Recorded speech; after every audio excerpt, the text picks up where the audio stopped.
Chapter 3. Vant woke. He snorted some dust that had built up on his whiskers and sneezed.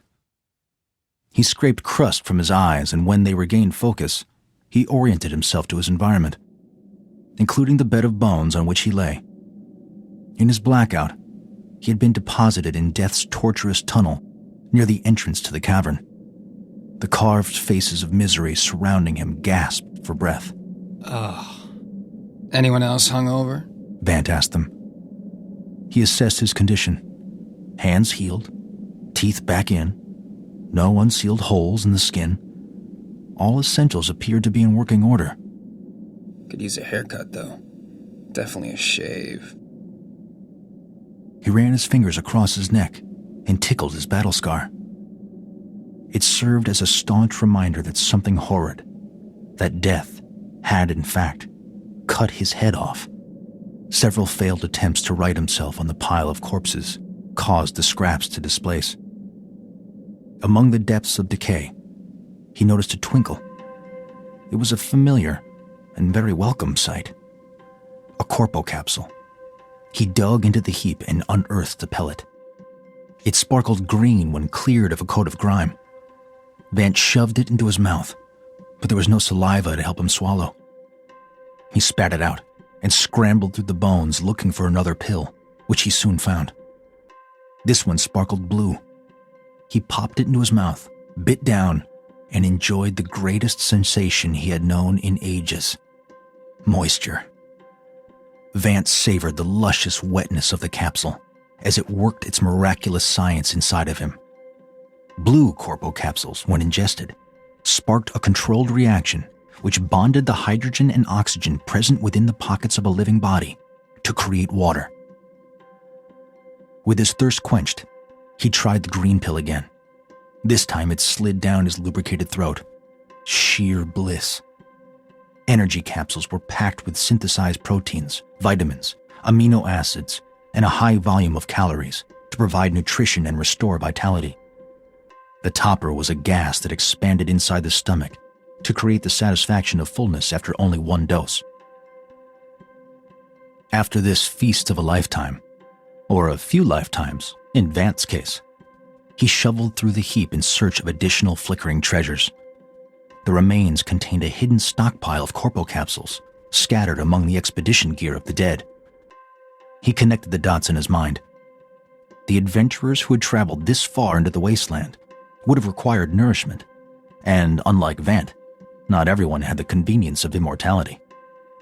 Light and portable, corpo sustenance and moisture pills would have been the best solution. With only a grip of them, a traveler could sustain life for months, even years, instead of having to lug around a perishable supply of food and water. Had Vant been given notice that his trip would have gone on for so long, he too would have carried a supply. Readying to depart, Vant discovered his satchel beside him. He noted how polite it was for Death to have wrapped up his weapons. But he didn't pack me a lunch. Vant thought. The capsules would suffice. He tossed an excavated handful into his pack and set off. As Vant approached the exit, golden sunbeams poured in from the world outside. His prolonged sojourn into the darkness of Death's cavern had made him alien to the light. He shielded his eyes from the sting of brightness and crawled out onto the surface. He inhaled his first breath of fresh oxygen. The unexpected purity of the atmosphere, in contrast to the stale air underground, caused him to gag. Dust and muck poured out of his nostrils. He coughed up mucus and dried blood, heaving until his lungs were finally functioning again. Vant stood. He stretched his atrophied limbs and let the sunlight blast him in the face. The sun's cleansing rays ran over his skin. Sweet liberation hugged his heart as he stepped away from the hole. After so much time shackled to the will of the curse, he again had the ability to walk wherever he wished. As promised, Death had calmed the malady. Vant celebrated by moving in any direction he chose. He even hopped backward a few times, just for kicks. His first nibble of free will in ages tasted so damn good. Yet along with the newfound freedom came significant confusion on what exactly he had agreed to, or what he had been forced to agree to. Apparently, he had made some sort of deal with a demon, but he would be damned if he knew what his end of the bargain was. You will do my bidding. Death's voice echoed through his mind as he internally re-experienced the horrors of the catacombs he had just endured. Shivering from the thought, he took a firm stance against going back to ask for directions. Instead, he exercised his long-lost right to autonomy and began the journey out of the desert. He might have a new job working for Death, but right now, he would make his own choices. No scythe was being held to his neck at this moment, so he put one foot in front of the other and followed his makeshift compass, his shadow, away from Death's lair. The familiar rhythmic chant of footfalls splashed up from the desert grit. But something was different this time. The weight of his pack seemed off, and something was knocking around inside. He searched the satchel and found Death's mask. He ran the artifact through his hands. It was smooth, cool to the touch, masterfully crafted, almost paranormal in its expressionless perfection.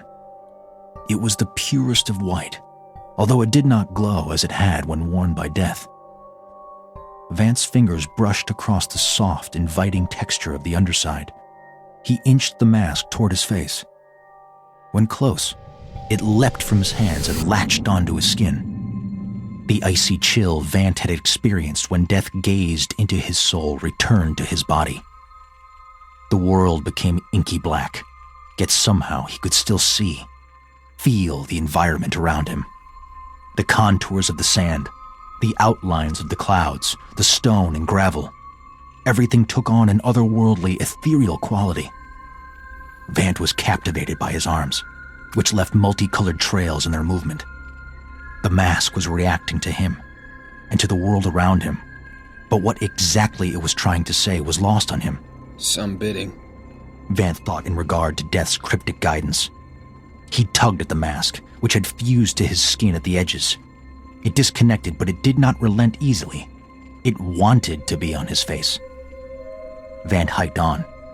He rolled the mask around his fingertips and pondered his new life under Death's charge. What would be required of him?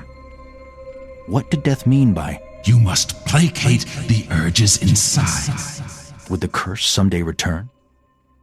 Would he ever truly be free? He hiked with his legs on autopilot, frequently glancing down to stare into the void of the mask's eyes. He did this for the next several months. One day, there was grass, and eventually, plants, trees. Green never looked so golden. The first flower Vant laid eyes on, a pink and yellow thing, captivated him for close to an hour. Color had new meaning after his time spent in the beige bleakness of the wastes. Upon arrival at a stream no more than a foot wide, Vant lay down and let the water roll over his hair. Heaven. Soon enough, he located a river to bathe in, berries to munch on, rocks to cut his beard with, and small woodland creatures to chat with, and subsequently kill, cook, and eat. His first solid meal, flame-roasted frog, ran through his digestive system without so much as a pause in his stomach. But Vant kept trying, and at last his anatomy accepted tangible proteins again. With the restoration of his physicality, mental musings and internal self-talk also returned. Feelings followed. He experienced the damp of depression upon remembering his last days in Land Escape, the sting of grief over a peaceful life long gone, the pain of heartbreak when forced to abandon his beloved. His beloved. Desire for her turned into longing, then anger. That curse, that damn curse, ripped me from my love, my life, my home. The years, Oh my God, the years. How many lost? The thoughts could not be contained. They rushed like rapids through a decimated dam. Death stole me, tortured me, has me by the balls, and that's fine. He can have me. But not yet. I'm going home to see my beloved, and I'll find a way to set things right. Somehow. First stop, land escape. The return trip progressed. Once near the habitable areas, Vant raised his guard. He was well aware of the risk of walking through open spaces during the day, and even more when carrying valuables, his weapons, the handful of corpo capsules, and a relic given to him by a demigod certainly counted. In the wild, hijackings by nomads were serious business, and often fatal. For an additional precaution, Vant shifted to a sleep-by-day, hike-by-night routine. This provided no guarantee of safety. Nomads were skilled hunters at any hour, but he assumed it hedged his bet at least a touch.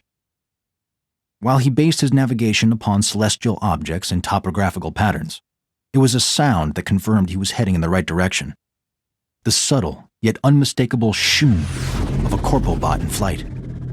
The presence of the bot hinted at a nearby township, one that utilized corpo and its fleet of robots for delivery services, commerce, and goods.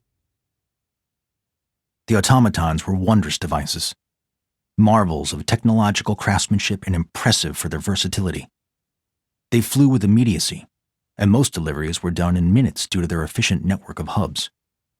Resembling a scarab when in kiosk mode, and a praying mantis while in flight, each was constructed with the iconic brass that represented Corpo, the grand robotic city. He increased his pace toward the reverberation. While this bot was most certainly not from land escape, following its trail would lead Vant into the habitable zones, the area of land where most of civilization lay. He remained alert, knowing that the closer he got to the township the robot came from, the more palpable the danger of nomad attacks would become. Sure enough, he located the structure. Townships, from the outside, were mysteries.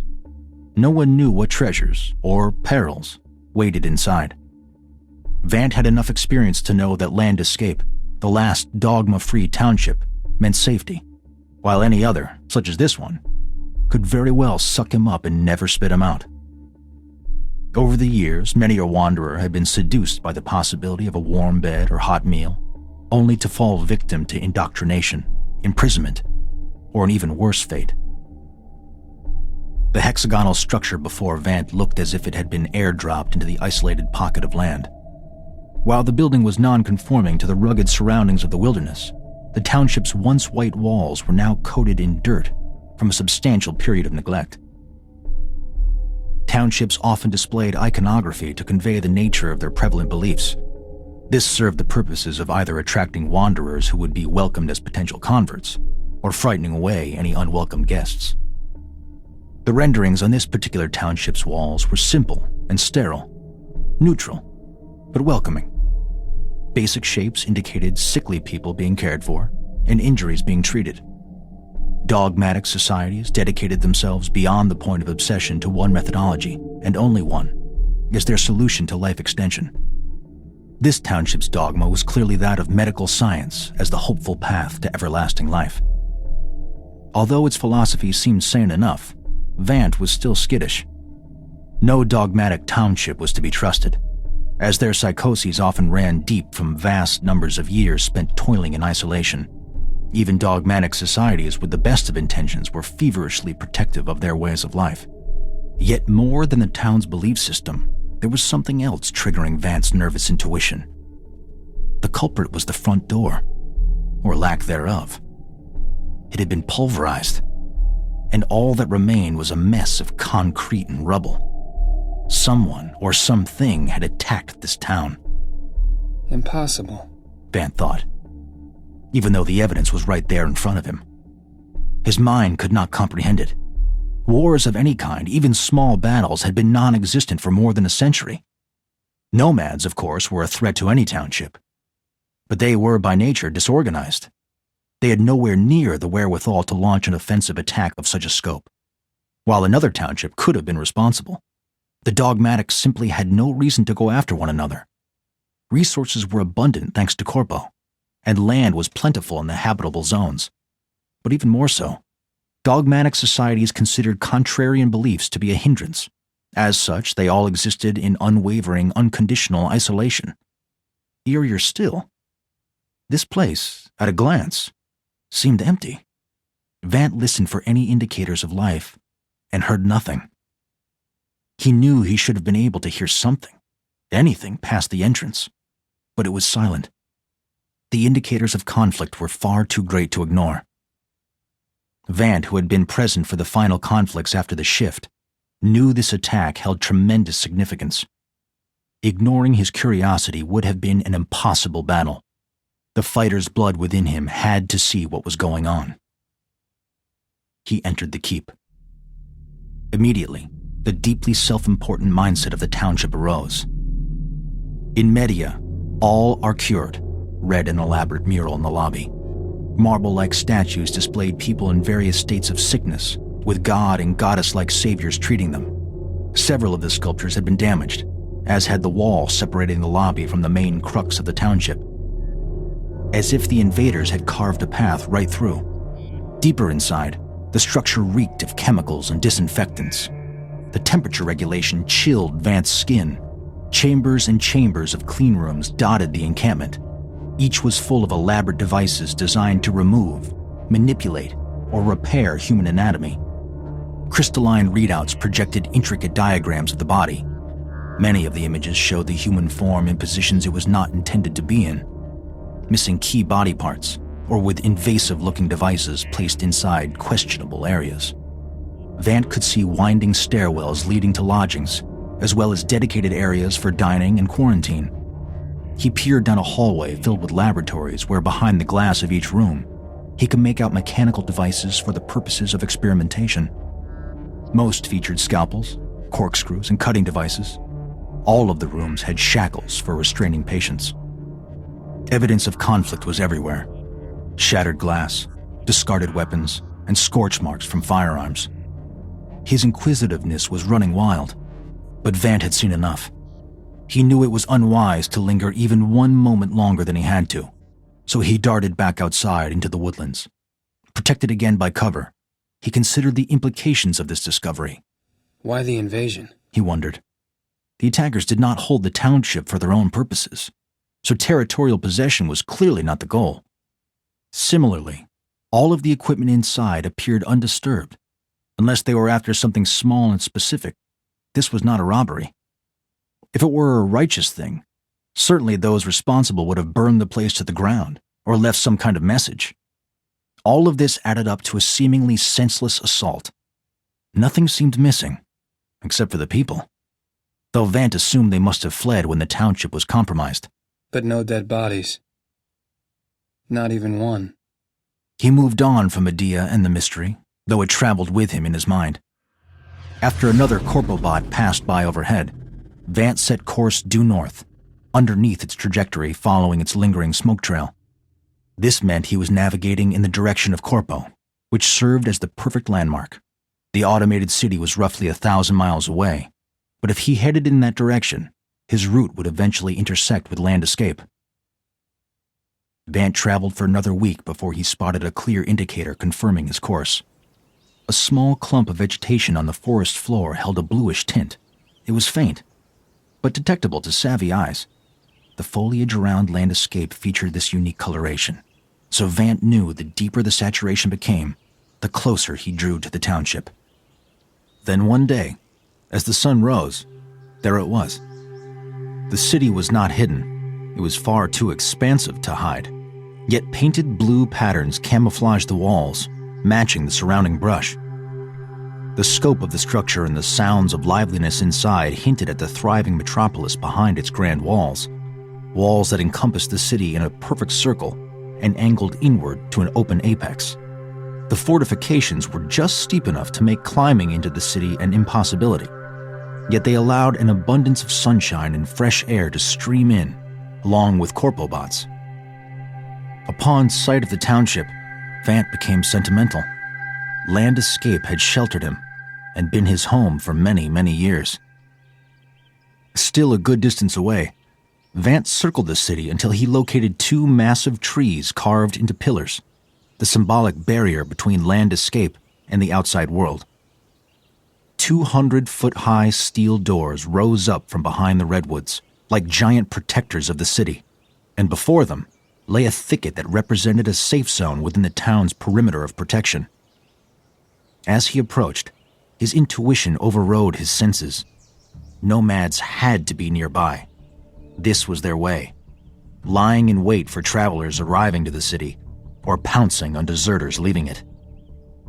Vant stopped, lowered himself, and scoured the surroundings. Nothing. He had to get to the protected area somehow.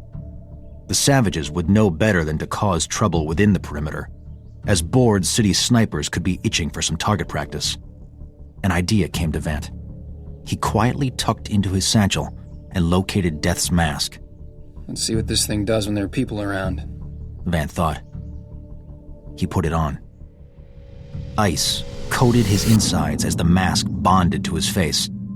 The environment shifted into darkness, as it had in the desert. The bluish greenery turned ghostly black. But Land Escape, it was different. Something phenomenal was happening behind its walls. Particles of luminescence beamed from inside the city. The glowing silhouettes of 1,000 or more people combined to create a gigantic mass of glowing light. It was astounding. Beautiful, even to Vant, who rarely appreciated beauty. Peaceful, even to Vant, who had known peace only once in his entire life. He was entranced by the ripples of light that moved through the township, but he managed to pull his focus back to the forestry surrounding the city. Sure enough, Vant could identify the glowing shapes of nomads concealed among the brush and branches. Right there, he thought, noticing a weak spot where the concentration of bodies was thin. That's my way in. Vant removed the mask and took a steadying breath. He sped through the unprotected pocket and crossed into the open. He was now exposed, but safely inside Land Escape's perimeter of protection. He heard a curse from a nearby tree, then another, then a barrage of threatening taunts. Vant held his ground. He dared not speak, not to the nomads, and not to the gate guard. He knew the protocol. He needed to be on the good side of whatever watchman was currently on duty. Whoever manned the door was the last word on whether a person was in or out. After a few minutes, static, a hiss, and a voice sounded over loudspeakers. Nomad or wanderer? Wanderer. Deserter or cast out? The guard asked over lip smacks. Vant, it seemed, was disturbing his breakfast. Deserter. Specific answers to this test were essential. Vant knew a wrong one meant he would be denied access to the township, and the savages in the trees would be granted their opportunity to attack. From? This was a problem. Vant's only option was to lie. If he admitted to deserting Land Escape years ago, he would be rejected outright. No second chances with townships. Strata. Vant made up. Dogma? None. Tribute? This was new. Once a sanctuary for those who had escaped the clutches of dogmatic townships, Land Escape, it now seemed, charged admission. Tribute? The voice asked again. Pills. Corpo capsules, like a handful or so. Branches rustled in the nearby trees. Vant imagined the hidden wildlings salivating at the thought of his loot. To the faceless guard enjoying his meal, Vant mumbled a silent plea to hurry the hell up. Show him. Well, I may as well taunt starving bears with a steak. Vant thought. This had the potential of turning sour. Fast. But what choice do I have? He removed the pills from his satchel and held them up. He heard the tension of an arrow drawing in a bow, a gun loading, a knife whetting. Several voices in hushed tones conspired to attack. Too much time was dragging on. Vant was about to bail when, at last, the guard spoke, giving a canned speech with his mouth full. Deserter, upon admission, you'll be subjected to a full body search. You'll renounce any civil rights you may have had in the other townships, and you shall hereby relinquish any entitlements that may be interpreted as a threat to the liberty of land escape. You will, without protest, turn over any material goods until such time it is decided you are not harboring malicious intent. Those items may or may not be returned to you, depending upon multiple criteria. If we determine at any point during the interview process that you're a menace to our peaceful way of life, you will be immediately cast out. Your belongings will be forfeited, and you'll be permanently denied re-entry into land escape. The guard slurped his beverage. Now, this next part isn't in the book, but I like to say it anyway. If you so much as look at one of our citizens in a way I don't approve of, you will be gunned down without discrimination by one of our marksmen. Some of them have pretty good aim when they're sober. A camouflaged sniper on the wall fired off a warning shot. A flock of birds scattered from the trees. Vant almost lost control of his bladder. The gunfire was so sudden and deafening. Hilarious, boys. Hilarious. Vant thought. I understand. I agree, Vant said. The sound of a crumbling wrapper indicated the completion of the guard's meal. Security team, prepare for deserter entry and immediate processing. Turrets active. High alert. Threat level... medium. A symphony of guns powered up. Targeting lasers peppered Vant and Dots. Deserter, approach the doors. He did. Arms raised. Deserter, halt.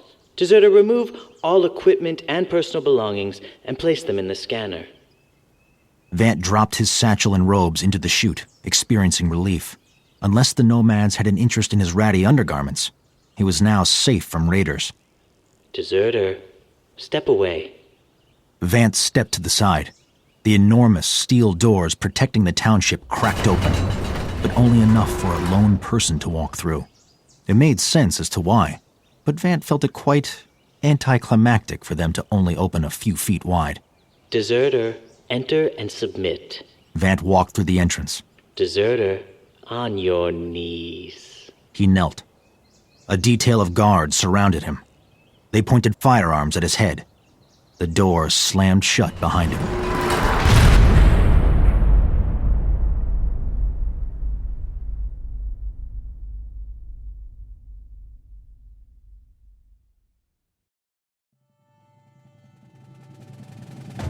This is the author, Nicholas Ryan Howard.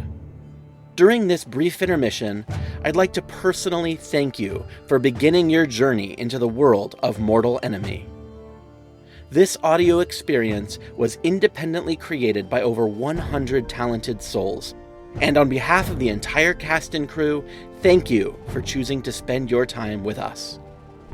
Currently, this production is ad-free, so if you'd like to show your support, you can do so by telling a friend about us, or two, or maybe even three if you're feeling up to it. Just go ahead and tap the share icon in whatever app you're currently listening in and send away. Every new listener is cherished, and your support means so insanely much to us. Thank you again, and enjoy the rest of Mortal Enemy.